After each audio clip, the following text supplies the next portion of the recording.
Let me put my cards on the table early. I suffer from a bad case of idealism. That is, I sincerely believe, despite many setbacks, that diplomacy is the most sensible way to solve international disputes, and that the use of cultural diplomacy offers an incredibly vital tool to cement cooperation and create a profound understanding between nations. However, what I contend is that a clear difference between true cultural diplomacy and not so true propaganda exists. I admit there are many nuances that could be discussed in order to prove or disprove this contention. However, in 20 minutes, one must make an attempt to put forth a cogent argument and then let the cards fall as they will. For me, simply stated, the distinction between propaganda and cultural diplomacy is that cultural diplomacy has as its end purpose a genuine educative value, whereas propaganda's purpose is to make an argument beneficial to the ends of the propagandist and not to emphasize the factor of critical thinking, independent thought, and cultural diversity. Propaganda tends to push agendas that pronounce a bias that does not welcome independent thought or honest reflection.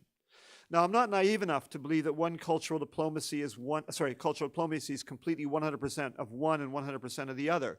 However, many programs have as their outcomes unwritten designs or hidden agendas that predominate the cultural educational activity. I'm completely in sympathy with Gina Heck's description of cultural diplomacy as a prison through which various attempts of various hues to use culture as a means of participating and intervening in international affairs. In theory, we might define best practice cultural diplomacy as that which would assist all nations that desire peaceful coexistence towards self-determinacy. Through the educative and cultural models available, true cultural diplomacy would educate to help eradicate worldwide poverty, to eliminate inequality between sexes, to observe religious tolerance, and to respect individual civil liberties. I think an example might be in the United States, which emerged from World War II with an opportunity to build a new Europe out of a war-torn remnant of a shattered continent. I think at that time, American cultural diplomacy focused on developing sound, long-term relationships between allies and enemies. Mutual understanding was valued, and there was a sincere effort to ensure peaceful solutions to disagreements that could be explored through their auspices.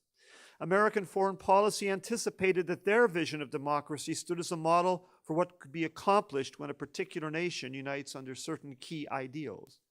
It became part of the American cultural mission to ensure that English language education would be available whenever needed, so that books about American politics and culture and education could be digested by non-Americans. Those who wish to share in concerts, exhibits, publications, Fulbright exchanges, and public forums depicting the American way of life could have ample means to do so.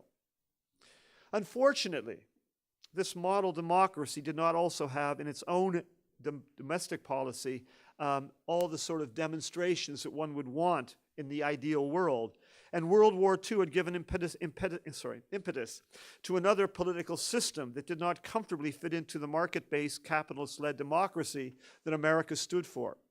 That is, of course, worldwide communist movement propagated initially by the Soviet Union. A Cold War conflict which resulted from the clash when these two monolithic icons of political and economic systems lasted nearly half a century, with the United States supposedly emerging victorious, only to find Chinese communists waiting in the wings. Now, many historians are convinced that the American use of cultural diplomacy was the key factor in winning the ideological battle between the USSR and the United States. And they applaud the tactics of the Eisenhower presidency for winning the hearts and minds of many American critics.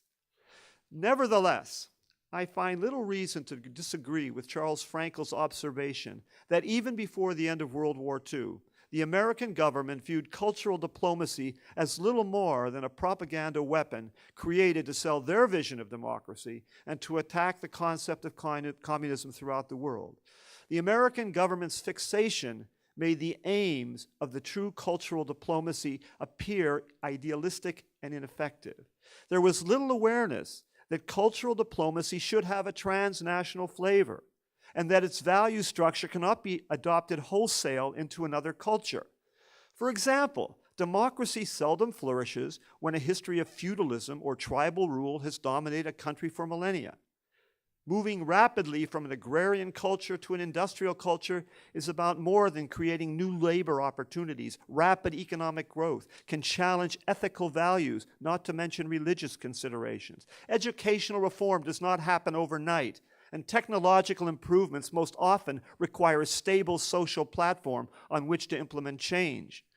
My point is simply that there is a significant difference between an arrogant form of cultural imperialism that shouts, "Do what I do," and one that offers cultural diplomacy that demonstrates sensitivity towards both sides of a diplomatic agenda. Frank Ninovich avers that perhaps the finest display of public diplomacy by a private organization was the Carnegie Endowment for International Peace in 1910. And sometimes we have to be historians and go back and look at the past instead of talking about a future. And this is what I'm trying to say here. In its charter, astutely, it observes that any government agency might represent the will of the people in a mechanical sense.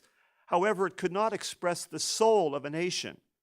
To achieve this required the voluntary and spontaneous activity of the people themselves as expressed in their art, their literature, their science, their education, and their religion, which is what Greece, of course, is facing right now.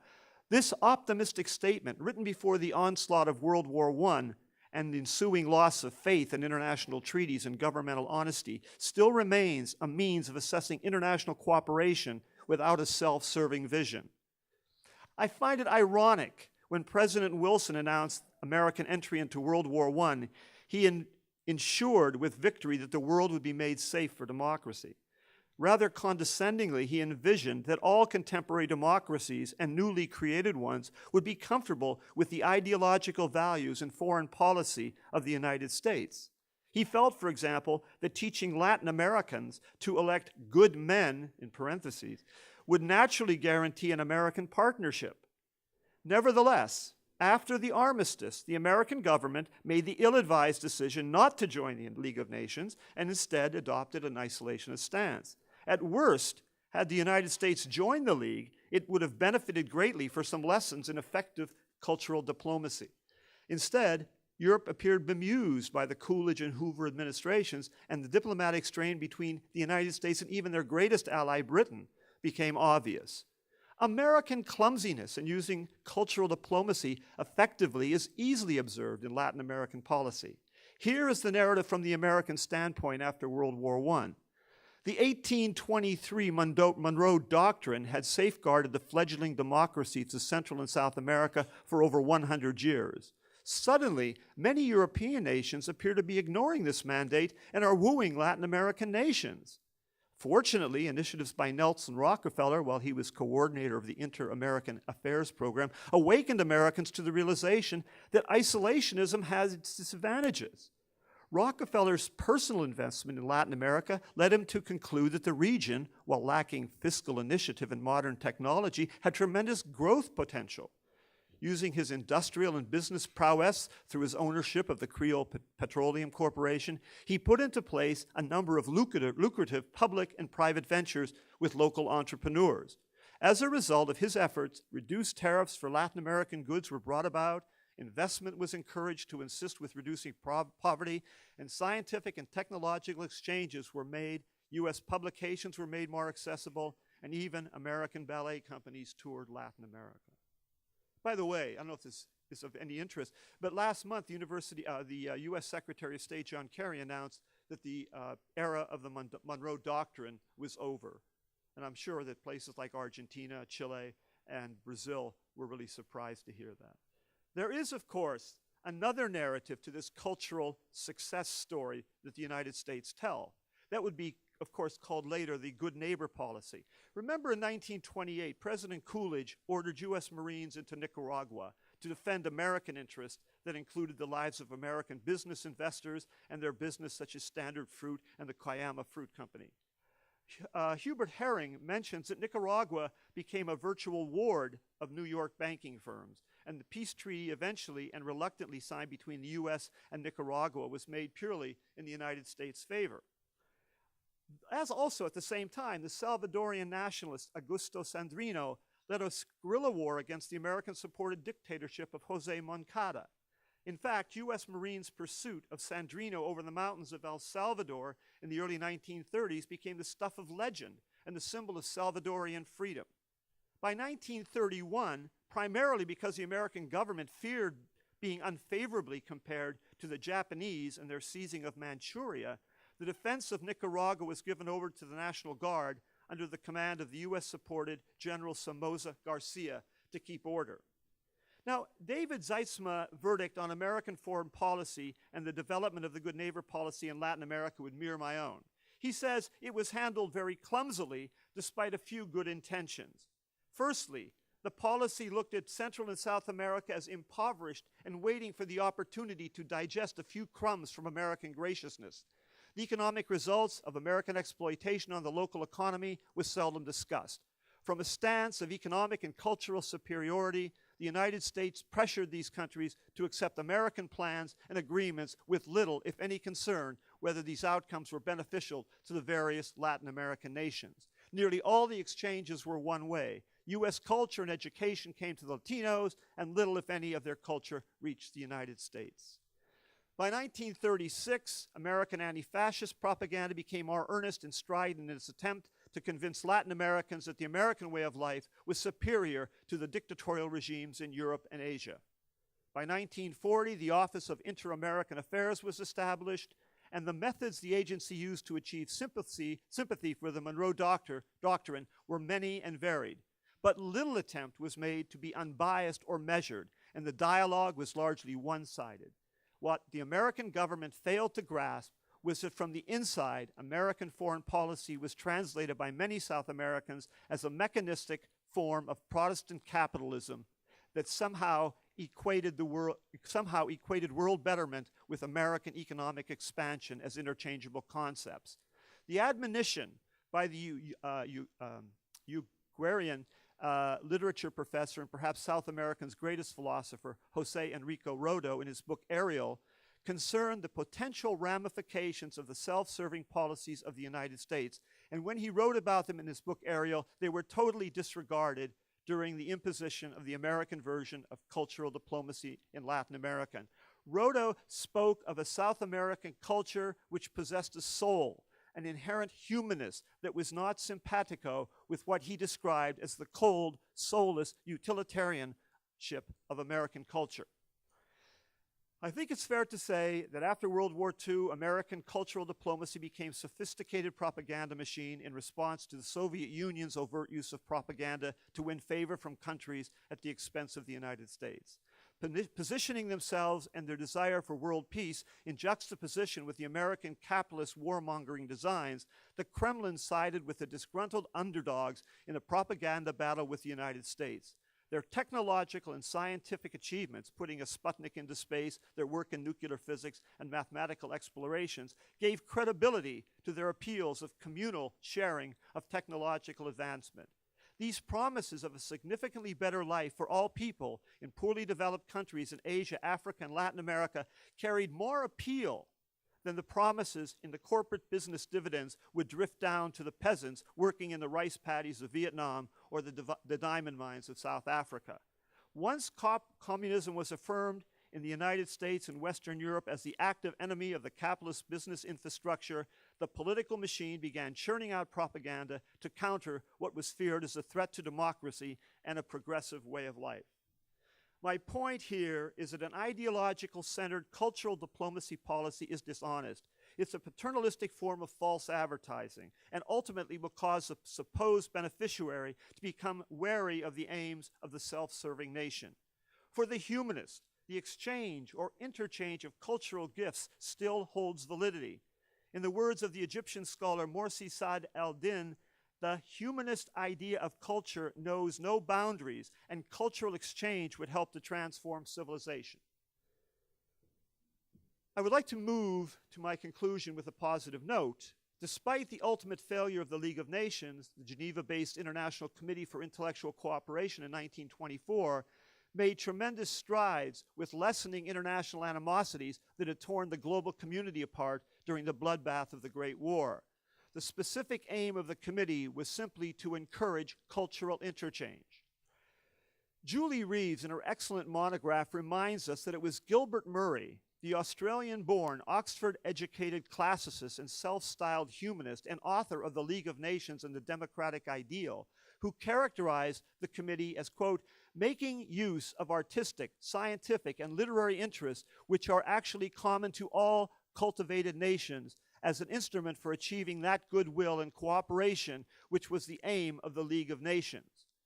What Murray felt, subjects varied subjects as varied as Goethe's Centenary, a conversation on the future of literature, the effect of recent discoveries in the physical sciences on philosophy, committee inquiries into historical textbooks and its recommendation for their revision, less along nationalistic lines, and formulating tasks to look into conditions of industrial workers in Central Europe, and studies of contemporary art and reality were positive contributions to the betterment of international relations. They also inaugurated an annual conference of Institute of Scientific Studies and International Relations as early as 1928. This was an important step because it welcomed back the Weimar German scientists and intellectuals who had been ostracized from the Allied-controlled international research counts. The Weimar Republic understood from its establishment the need to mend fences with both the allies and enemies after World War I. They placed a cultural attaché in all German diplomatic missions to convince the world that Weimar Germany was a responsible nation. The creation of the Cultural Association in 1919, modeled on the success of the Alliance Française, oversaw the wide range of cultural activities, including the support of German schools abroad, scientific institutes, student, faculty, and intellectual exchanges in order to promote German language, literature, art, and music, was another step to bring forth cultural sensitivity. The regional focus of the early German overseas cultural effort during the first half of the Weimar Republic were Southeast Asia, Italy, Spain, Portugal, Scandinavia and Baltic studies, China, Japan, and South America. And after the Locarno Agreement and Germany entered into the League of Nations, there were more opportunities to work with former enemies. Now, there can be little doubt that the Weimar Republic realized the need to change the perceptions of the rest of Europe and felt that cultural diplomacy was a very important strategy to reunite with Europe and the rest of the world. For them, cultural exchange was a way to promote mutual enrichment by celebrating national distinctiveness. In a very real sense, then, Weimar Germany's program of cultural diplomacy was based on information sharing and not simply propaganda export. Unfortunately, the internal struggles within the Weimar Republic did not permit some of their innovative strategies with cultural diplomacy to reach fruition. And of course, Germany plunged into the darkness of the Third Reich.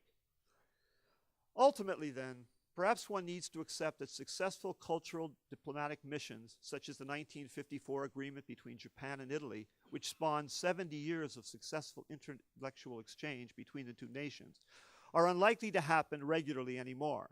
We now inhabit a world where diplomatic missions seldom have cultural attachés, and if they are in place, their jobs are largely cosmetic and reactive. The cutbacks of cultural attachés and embassies and prioritizing of trade missions over cultural ones are commonplace. And as a result, glossy commercials and marketing strategies substitute for the hard work of establishing long friendships based on mutual shared values and connectivity between peoples. As long as foreign policymakers prioritize cost-saving answers to all contingencies that may not produce tangible profit in yen, pound, euros, or dinars, use pop-up cultural celebrity appearances to replace meaningful dialogue between stakeholders, and envision cooperative trade agreements as far more vital than the enrichment of cultural diplomacy, the legacy of mistrust and hatred will continue throughout this new millennia. Thank you very much.